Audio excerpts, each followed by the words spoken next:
PhD, and you're listening to the TYE POD. Well, hi everybody. It's another episode of the TYE POD, and I'm joined today by Emily Oberst, who is a Paralympic wheelchair basketball athlete. Yeah, and I know that sounds like you're getting ready for another competition coming up soon too, but I'm happy to have you jump on before and talk a little bit about like your story and yeah, kind of a little bit about your pathway to this point. Yeah, absolutely. Thank you for having me. I'm excited to kind of share a little bit more. Definitely. I kind of like to start with a little lighter icebreaker, which is kind of Mhm. it might not be easy actually, but do you have a song that is kind of your favorite right now or that represents kind of you and your life, so to speak, to Mhm. this point? We actually get asked this question all the time Do as an you? athlete. So I have a rehearsed answer and it's been the same answer for like 10 years. But like my trifecta of favorite artists that I just love and listen to all the time are Mhm.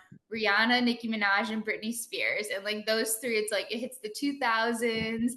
And then it kind of, they all have a song for like any mood you're in. So Yeah, yeah. I love them. There's some boss women too. So those are Yeah, my three, my power three. I like how you had kind of one for different time periods too, because that I feel Mhm. like there's kind of an evolution there too on songs. Yeah. Yes, exactly. Very cool. I like that. Cool. Well, just to dig into a little bit of your like health and disability background, like Mhm, I'm curious. I know that there was cancer involved and there was surgery and everything, mhm. but was there, I guess, a major positive and negative that stick out in your mind of just your whole experience overall so far? Yeah, I can kind of give you the background first because it's quite a Yeah. complex story. Right. But so I was diagnosed with a rare form of bone cancer called Ewing sarcoma. Um, I was 12 years old, and right before then, I was a very active teenager. I was actually trying out for an AAU basketball team, able body basketball team. And the tryouts were a little intense, and I started to develop this pain on my left shin. Mhm. And after about a week, that pain didn't really go away. So my parents took me to urgent care, which turned into needing an x-ray, turned into needing a biopsy. And ultimately, I was diagnosed with cancer at such a young age, which was, life altering and just Mhm. crazy. And I dived straight into chemotherapy for about a year. And then I had an invasive surgery to remove the tumor. Mhm. Luckily, it was localized only in my left shin bone. So they just had to take a big chunk of my shin bone out. Mhm. But that surgery is ultimately what left me with my physical disability, and which qualifies me for wheelchair basketball later in my Right. life. Um, but luckily, after a year of treatments, I was able to ring the bell and I've been in remission ever since, which I am super, super grateful for. And then a few years after ringing the bell, I found wheelchair basketball. And that just completely changed my life. It gave me an opportunity to like embrace my disability, meet people like me, just this whole community of amazing people, and then a way to also be competitive again as an Mhm. athlete. So really opened up a bunch of doors. And I think the most positive thing that's come from that is honestly the community. Mhm. Some of my best friends are my teammates from wheelchair basketball. It gave me, opportunity to kind of reignite that passion I had for sports again, just in a new way, and just honestly gave me confidence. Like it's been such a blessing. I think the negative of that I can speak about of just my experience, I kind of talk about this for a lot of Cancer Foundation events that I speak at, but the treatment that I endured when I was 12 years old, I'm now 26 years old, has not evolved at all. And it has not evolved since the 1980s. So Right. everyone who's been treated with Ewing sarcoma has gotten the same exact treatment for, 40 years, basically. So that is one of my missions outside of Yeah. basketball, is to try raise money and change that, because that is just insane. But yeah, it's a bummer that cancer treatments for kids are not evolving as quickly as they Right, should. right. No, that's a big thing to try to, and I know that you want things to progress further and advance with like a number of different Mhm. disabilities and diseases and everything. But yeah, that has to be frustrating, like not really having an option Yeah. on what you can do. Yeah, yeah. Well, what Mhm. was it like in between, like until you found wheelchair basketball? Like, what was that period like in between, when you had your surgery and everything, and then that point? Mhm. Yeah. It was really struggling time because I was trying to figure out what my new life would look like because prior to my cancer diagnosis, I felt like every night I was practicing basketball or softball. I was going to tournaments on the weekends. Like sports were truly my life. And now I thought that was taken away for forever. I wasn't doing the things with my teammates I normally would. And I just really was having a little bit of an identity crisis. I never wanted to even talk about my disability. I never wanted to be known as the cancer girl in school. It Mhm. was high school, where everyone's trying not to be different, just Always. trying to fit in. And it was tough because you can't really hide that part of your life. It's now like who I am. And wheelchair basketball just gave me the confidence to embrace my disability and like Mhm. change my tune of thought from being so negative about it to being so positive. And Yeah. that ultimately made me excel as an athlete because confidence is such a big part of the game. You don't have Right, confidence, right. you're not going to be a good athlete. So, especially at this stage. So, it Right, and was. then it's getting taken away, like, I mean, instantly, and then at such a young age too, and you're just, Mhm, I'm sure it's like, well, what is everything going to look like going forward? mhm, I am curious though. It's kind of a debate that I think goes on, but do you think it's better to have the disability earlier in life and mhm, adjust and adapt to that, or do you feel like would be like more beneficial to have it happen, way later, like 30s or mhm. 40s or anything? I know there's pros and cons both ways. Yeah, I mean, I've met so many athletes with like both stories. Yeah, I think everybody at the end of the day has their own perception, and whatever happens to you, have to turn it into a positive. Otherwise, your life is going to be yeah, miserable. If you're constantly looking at your life as this such a negative perception, you're not going to be happy. So I think no right, matter what, as long as you mentally like are like, hey, instead of, a lot of people think that wheelchair users just have this negative perception of like, oh my gosh, it sucks. I'm stuck in this all the time. Like I can't do right, anything. Most wheelchair users are like, okay, this wheelchair gives me the ability to go places. It gives me the exactly. ability to, have a almost fully functional life. So it's just about switching that mindset. And I don't think there's like a better or worse case It's scenario. really, yeah, it's really crazy to think how, people from the outside look at it as this, like you're just stuck there never doing anything. But in fact, you're Mhm. right. It is the opposite. You gain freedom and independence to keep doing so many things, even if it's not exactly how you thought it was going to Mhm. look. Yeah. Yeah. Mhm. I like that approach a lot, though. Yeah. Um, yeah. And that transition point, I think it's funny how that kind of happens where you're in that phase and then you Mhm. have to have maybe not a light bulb moment, but you have to go through some sort of transformation to get Yeah, to this and point.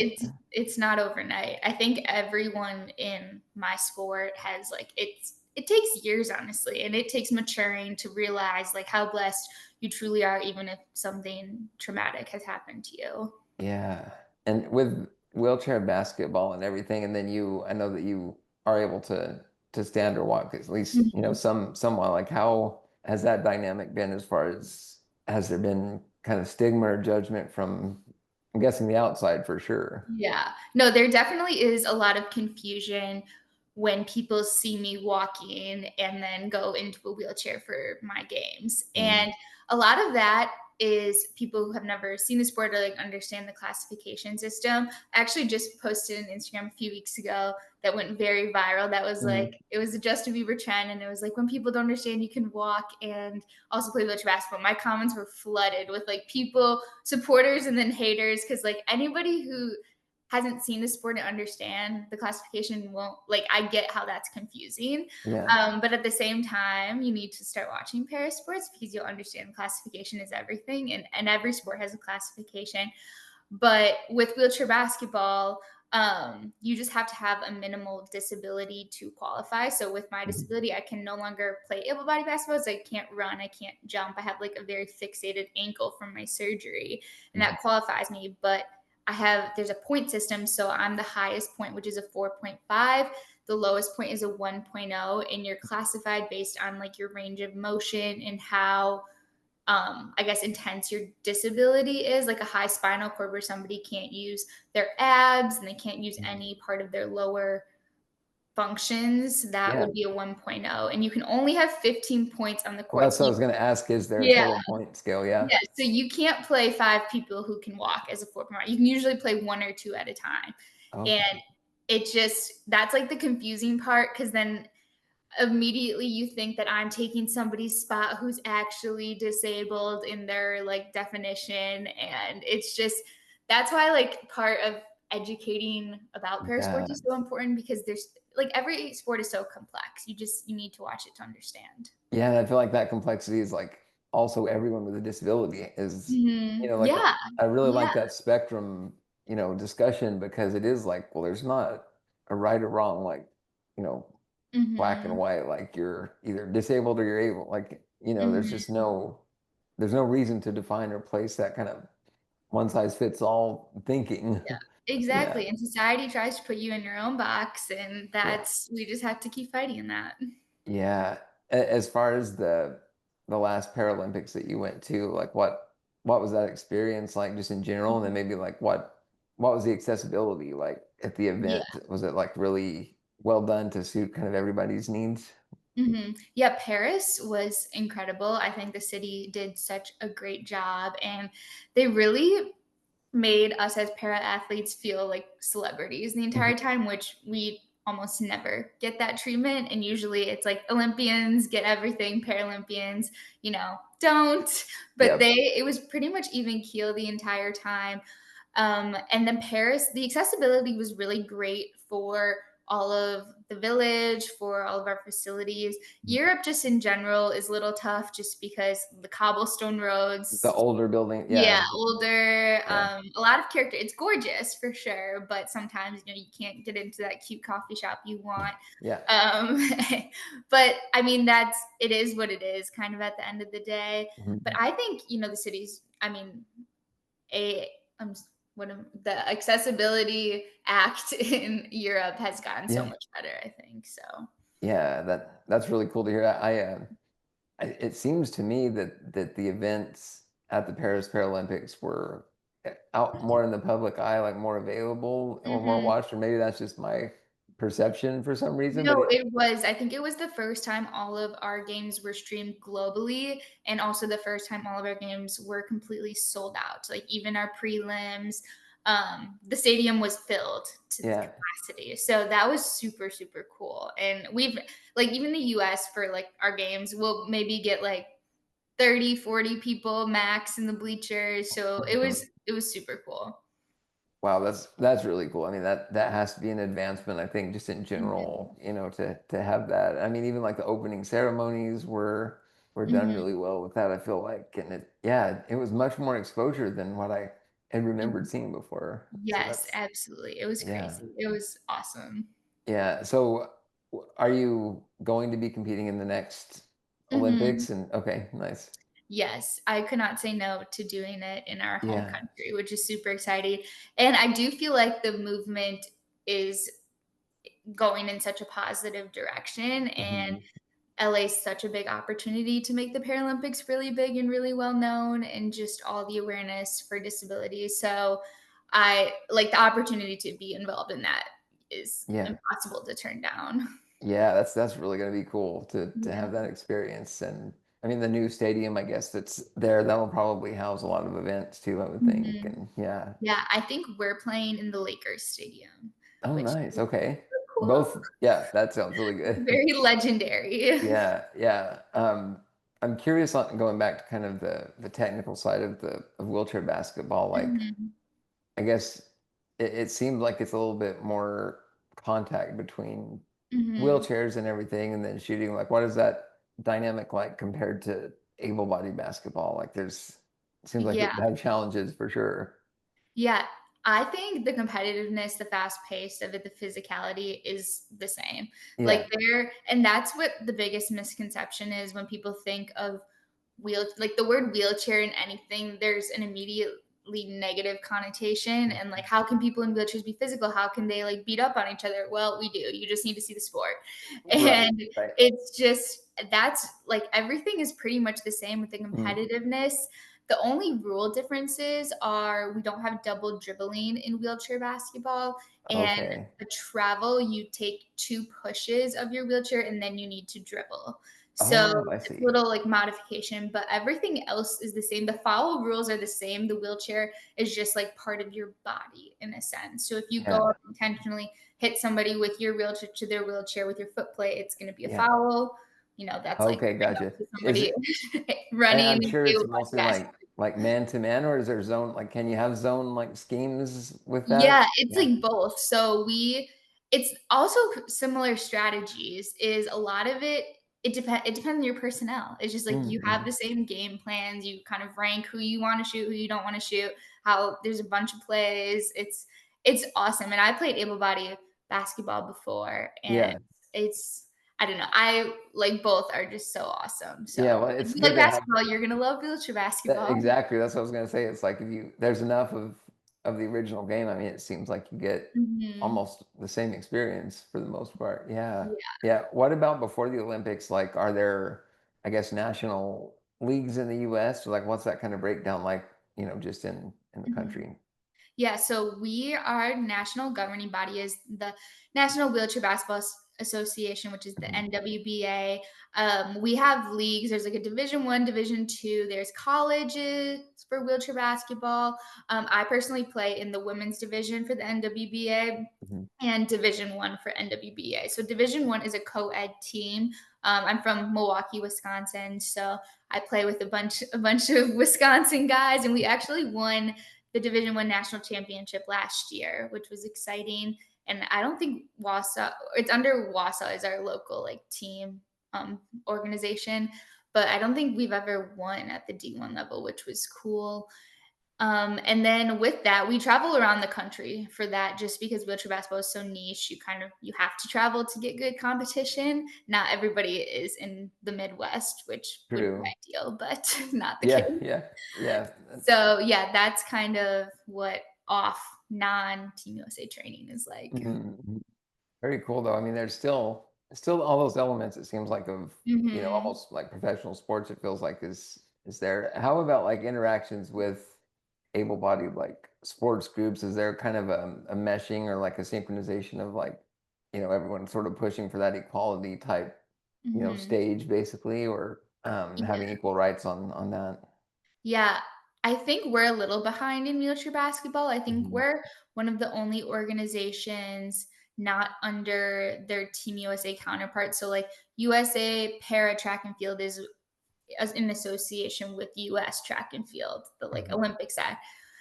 Us for wheelchair basketball are not associated under USA Basketball, which Okay. I honestly don't know the reasons for that. I don't know why. I'm sure there's some sort of Mhm. explanation. Ideally, that's the goal one day is to kind of be in equal parts with the able-bodied teams.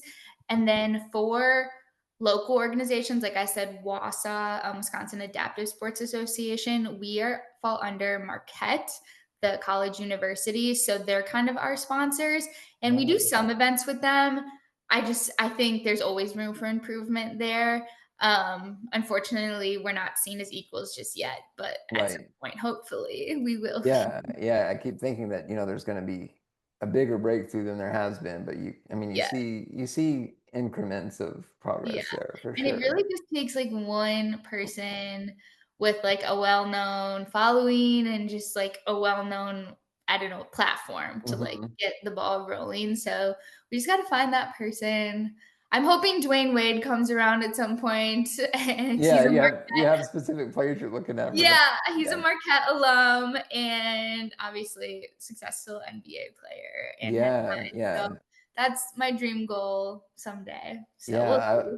I was thinking too, like, with disability sports, it's grown, but also women's focus sports. What's your impression on that side of it? Like, do you feel like there's a little more recognition or a little Mhm, more, I guess, awareness of that now? And I know mhm. Caitlin Clark, like she kind of Yeah. became, this huge symbol for the group. But like, what is that like? Yeah, absolutely. I was actually just at the WNBA All-Stars weekend, and just you can tell like there is a movement like really flourishing on the Yeah. women's sports side. Like it was insane. I've never really felt that type of like energy and positivity towards women's sports before, and now Yeah. people are engaging, which is awesome. And women's sports, we have like that side of it, and then you add disability, like it's they're similar, like they're minority groups, Exactly. fighting to get representation. It's that uh, intersectionality between groups, yeah. it seems like the more of those you have, the more minority you are in a way, or Yep. it feels that way. Yep, exactly. So I see positives going there. I see positives for parasports. So we just have to, not let like with Paris, it was awesome. That was so much recognition. Now we can't let it die down until LA. We have to like keep the momentum going. Right, right, and it's still 4 years in between, right? So, Yep, yeah, you have some time then. I Yeah. know. Yeah, very cool. Well, that's exciting though to think about kind of where the sports are headed, as far as that Mhm. intersectional aspect of it. Um, Absolutely. when you've gone to, I don't know, just in public or university, wherever you've been, do you have anyone that comes up to you and like assumes things about your disability or has said anything? And how do you Mhm. approach kind of people that, maybe are intentionally, you know, like stigmatizing what's going on? Yeah, people like make little negative comments, especially because I can walk. They're like, "Oh my gosh, you're like bullying your teammates by like And participating," and taking advantage of the system, yeah, kind of, yeah, yeah. exactly. When people don't realize there is a very detailed system that goes into allowing people to play these sports. It's not no Mhm. you cannot cheat the system. It's impossible. Yeah. So I mean, I don't really get bothered by it at Yeah. all. Well, I mean, Um, in the end, you can't control it either. It's just yeah. yeah. I'm like, just go and watch. And Yeah. that's usually my response is I'm like, you just have to see it because even Right. if you're a hater, you're still getting the views and Hey, hopefully that's right. I mean, that's exactly right. Like the more attention you get, the more awareness there exactly, is. So yeah, I exactly. mean, you hate for that to be what it takes to get the recognition, but I mean, hey, Mhm. if it's happening, might as well. Yeah. Yeah.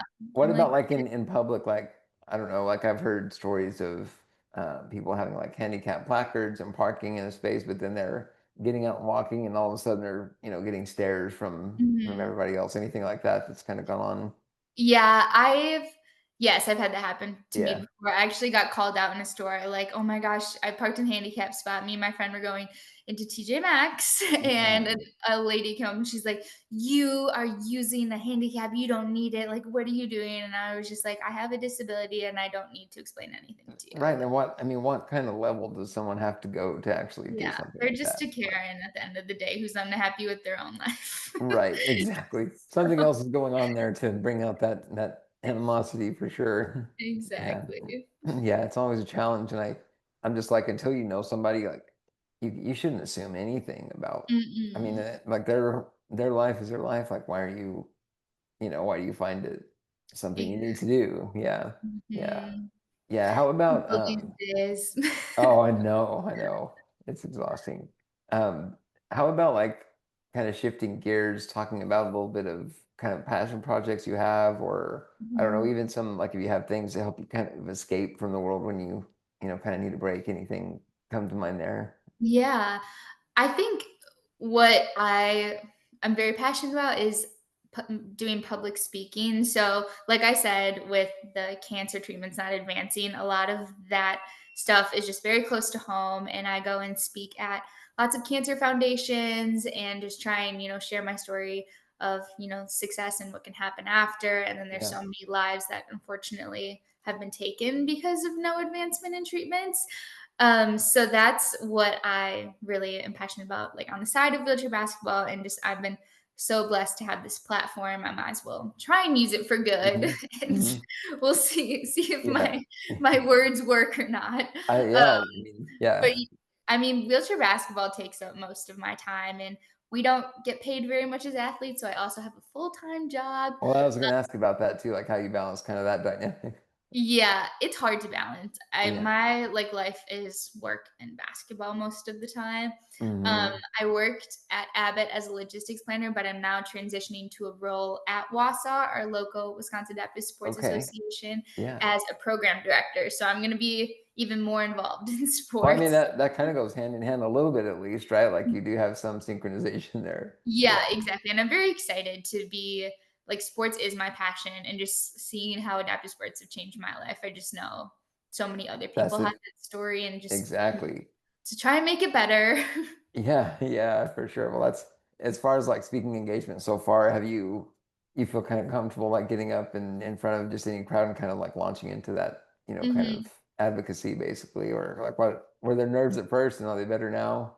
Yeah, I still get nervous every time a little Hmm. bit, but now I feel I've done a lot before where I feel very comfortable in what I'm saying. It's almost pretty much memorized. Yeah. So that's I find it, like, so enjoyable and fun too. Like, it's I have such a unique story, and Hmm. it's crazy that people even want to listen to me talk, but I it's don't know. but it's also, like, it's just so cool, like, to just I mean, share, like I never thought my life would turn out this way, like, oh, Yeah. like, if 13-year-old me could see where I was today, it would be Yeah. unbelievable, and I just think so many people can, like, relate to that in some sort of way, so Oh, definitely. might as well. The different like versions of ourselves that kind of come about, I mean, Exactly, and like humans in general, but then when you have the disability side too, it just there's so yeah. much going on there. And just get as many people to care about Paralympic sports and disability and just awareness and all the things. Yeah. So, Yeah. What was it hard for you initially sharing kind of your story with everything? Is that something you kind mhm. of had to adapt to? Yeah, it definitely was when I was younger, Yeah. especially in high school. Like, I was asked and I just turned it down. I was like, if I can't inspire people if I'm not, like, okay with where I am in Right, myself. right. That I mean that And self-acceptance. Yeah. yeah, and, like, I wasn't finishing really my, like, battle. Mhm. And now I feel so comfortable and I've Yeah. grown up and all the things and feel like, I'm actually, speaking the truth. I'm not just like saying it and doing one other thing. Right, I So, mean, it has that kind of like I mean, just deeper connection to mhm. yourself too, I think, and Yes, there's exactly. definitely a lot of power in that, I think, too, like finding that kind of Mhm. acceptance because it takes a while, and Yeah. there's no exact time frame on, when that might happen either. So yeah, Yep. it's Exactly. that's really cool. How Thanks. about like hobbies? I know that you said work and basketball a lot, but is there occasional like do you I don't know, like traveling, doing anything in Mhm. particular there? Yeah, I love to travel. Any free weekends I have, me and my friends Yeah. usually book trips, pretty much whatever is the cheapest flight, and we'll go for the weekend, which is super fun. I love to read. Reading Yeah. is kind of like my chill, calm down before bed activity. Mhm, mhm. And then I live in Wisconsin. There's lots of lakes up here. I love lake life, like Yeah. just tubing, going on a boat, tanning, just being by a body of water is Yeah, my probably some happy camping place. places too that would be cool or Yeah, something, yeah. yes, Yeah. absolutely. Yeah, that's an area that seems really, really interesting, like quite a Mhm. bit more water. I actually Yeah, came from New Mexico and I mean in Tennessee now it's like there is some water, but I think where mhm. you're at, there's definitely it's a whole Yeah, different level, I think. no, Yeah. definitely, it's awesome. Summers Yeah. here are unbeatable. Yeah, that sounds really cool. So advocacy efforts, I guess, is kind of as far as speaking, I know, but like what about things like social media, other avenues where you're trying to spread awareness and understanding kind of like what's your mission Mhm. there? Yeah, that is what I'm trying to jumpstart a little more. That's one of my goals of 2025 is to just be more consistent in like sharing my life and just sharing like the day to days of being Exactly. an athlete because I mean nobody really knows or understands unless you post it on social media and that can sometimes be a little overwhelming with trying to get it out there. But at the end of the day, it's a great tool to just show what wheelchair basketball is because you can talk about it. I can describe how cool and competitive and fun it is, but Mhm. until you see it, like my words basically mean nothing. Right. So, trying to showcase that in videos and all of that is hopefully helpful. I think it is. I mean, I think kind of the wave of the future is getting out these day-to-day living experience things, Mhm. because until people are aware of what's going on, I mean, like how can they be expected to know? And then once they do, it seems like you would get more push to make things, more equitable and relate. Just kind of that human factor that we all share, I think, is more evident when you put out videos or Mhm. pictures of like what you're doing right now, basically. Yeah, Yeah, exactly. yeah. There's a lot of power in that. That's really Mhm. great.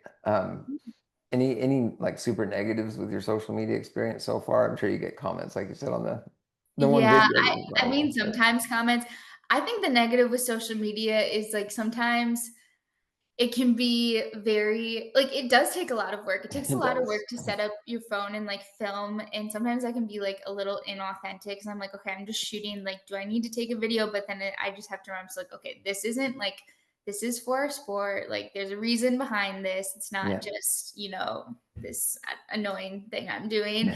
Yeah. So that's kind of hard sometimes, just, like, not really being in the moment at Mhm. times, and just even remembering to do it, like, I forget all the That's the tricky part, I feel like, because, and you maybe don't want your life always being like, "Oh, I should film this for social media." Like, there's a Mhm. balance there, I feel like, too. So, yeah, Yeah, it's adds, complexities to everything, yeah. but Especially at our training camps, like, me and my teammates will try and do day in the lives, and we'll forget Mhm. after, like, the first 2 hours of the day because 'cause we're so focused on our sport, and then I'm like, "Oh, we Right. just missed out," but, You're like, like "Oh, that opportunity is gone." Like, I yeah, could and yeah. it's just tough sometimes. Mhm, mhm. I relate to that a lot too. It's like sometimes those moments sneak up and you don't have things ready to pick it up. Mhm. But yeah, Yeah, and editing sucks. I hate it it. does. Yeah. Do you have an approach that you kind of go with on that, like on your phone No, I or use yeah? CapCut, an app on the phone, Yep. and I Yep. try and make it that's, like, the one thing as hopefully we grow is hopefully we can have professionals to do this stuff at some point in the future for Mhm. para athletes, but most of the time everyone's doing stuff on their own. Yeah. Um, Well, see, uh, that's something that feels like could be, a push for that, because mhm. I mean, because able-bodied sports have those kinds of, people, it seems like, just from my Yeah, perspective. and But they have, yeah, like, high-tech cameras, they have highlight reels of, like, pretty much any athlete. exactly. We do Yeah. not have that. Yeah. There's one tournament which our friend Matt Scott, he's a, huge wheelchair basketball player, Mhm. advocate.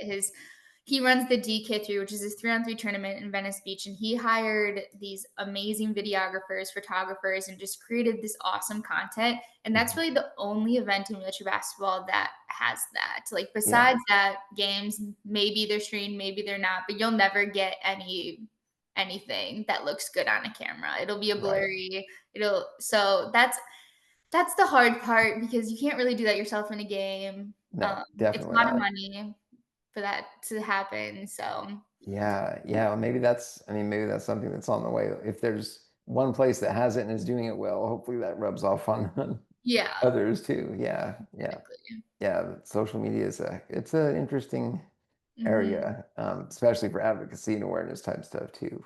Yeah, Yeah. absolutely. Well, but it sounds like you've got a lot of things going on though, and it's really cool to see kind of the passion behind everything that you're doing, and it's like a Thank self you. connection too. So that's really great.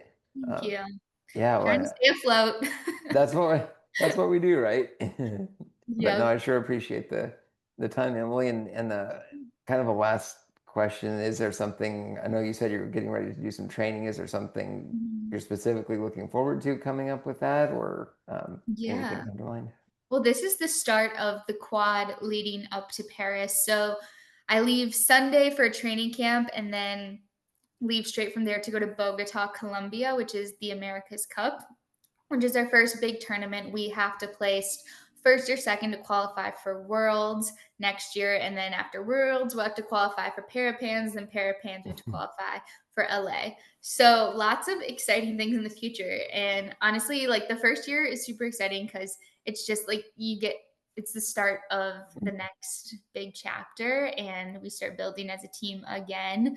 LA is always in the back of our minds. So that is just, super exciting, and I cannot Yeah. cannot wait to have it here in the United States. Right, that's gonna be really, really exciting, I think, and, I think that's something to look forward to, having that kind of next thing coming, it seems like that, Mhm. like, life fulfilling type of thing. Always moving forward with it is such a good way to go, in my opinion, for sure. Yeah. Yeah, but I sure appreciate the time. And like, if anyone wants to reach out and follow you or kind of see what you're up to, is Instagram kind of your go-to place? Or Yeah, okay, Instagram and TikTok are for sure okay, cool, the yeah, most yeah, my most active. okay, cool. Well, that's great. Well, I'm sure there's definitely going to be some audience members that want to check it out and see what's going Yeah. on as you're getting ready for the next games. That's really exciting. Yes, thank you. Yeah, well, sure appreciate the time and hope you have a good trip to start training. Yes, hopefully Yeah, gold medal. That'll be our update next time. exactly. That's